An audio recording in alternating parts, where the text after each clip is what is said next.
We had a bit of history made here at Scotstoun tonight. Someone became the all-time top try scorer for Glasgow Warriors. How does that sound, George Horne?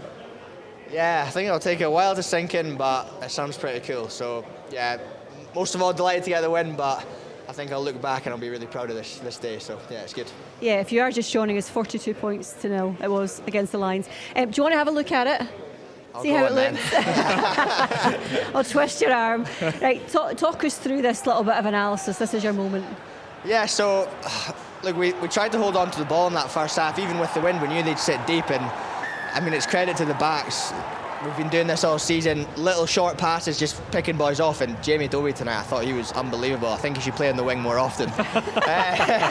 Franco, are you listening? So, look, he's so dangerous. We've got so many electric players out there, and I'm just a lucky one that benefits by running that little inside line. So it was quite fitting. It was quite fitting that was the way I got it, because that's probably where about 90% of them have come from. So you say you're lucky, but actually, if you rewound that footage before, you were actually tackled in the backfield, got up before that, and there was 2 or 3 rucks or involvements. It's the tempo and the speed you bring, and get that energy to get on the end. He did well to take it from behind you as well. I'd have a word with Dobie, say it was a we jumped. I mean, I've dropped a few of those in that time, so lucky I caught one tonight. But look, again, just like I say, massive credit. And we talk about it a lot, but the big boys tonight, like Lions are one of the most physical teams in the competition, and we had to front up when they were holding on to the ball, and we did that to nil them in those conditions. Especially that second half was just unbelievable.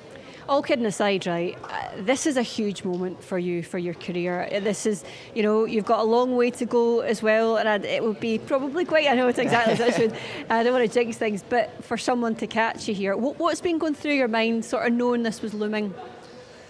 Hopefully we don't go to malls and let Johnny Matthews catch me up. That was in the back of my mind, but it's kind of just like the bogey of it coming. Like, I started off my career, I scored quite a few, and then I hit a real dry spell, and since Franco's come in, we've kind of got back to the Glasgow style of rugby, playing fast. It suits my game, and like I say, getting on the end of these inside balls is something that has been a strength throughout my career, and I'm glad to kind of just get over the line now, and I can focus on other things. I think Duhan's watching.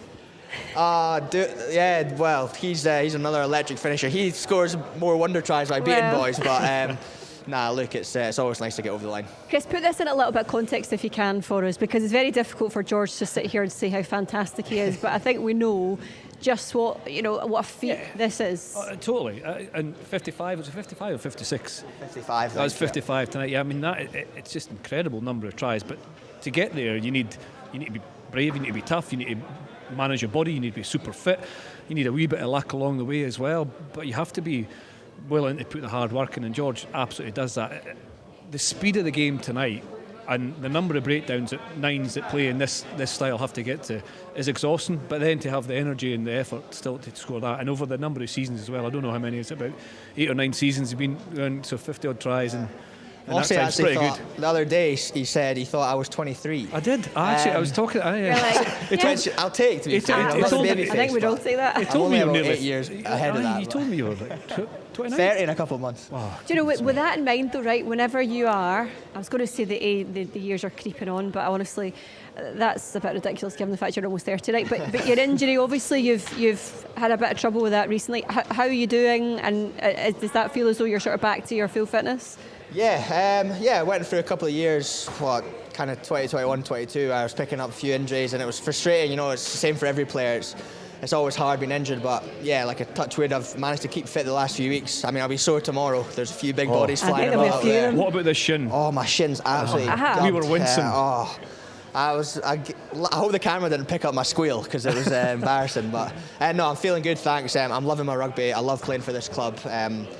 For the boys, for the coaching staff, everyone involved with this club, I'm so proud to represent it, and I'm just glad that we could get a huge win tonight. The other thing I'd say is that George grew up as a standoff, as a number 10, and almost through your professional career had to relearn a new position really in terms of scrum half. So most people can come into professional having loads of experience behind them, but he came in and switched positions as well. So another string to your boy. That explains my kicking and my passing. You end up back at 10, George. Listen, well done tonight. I'll let you go, and your gaffer can wax lyrical about you. I think that's only fair. Nice one. Thanks very much for that, George Horne.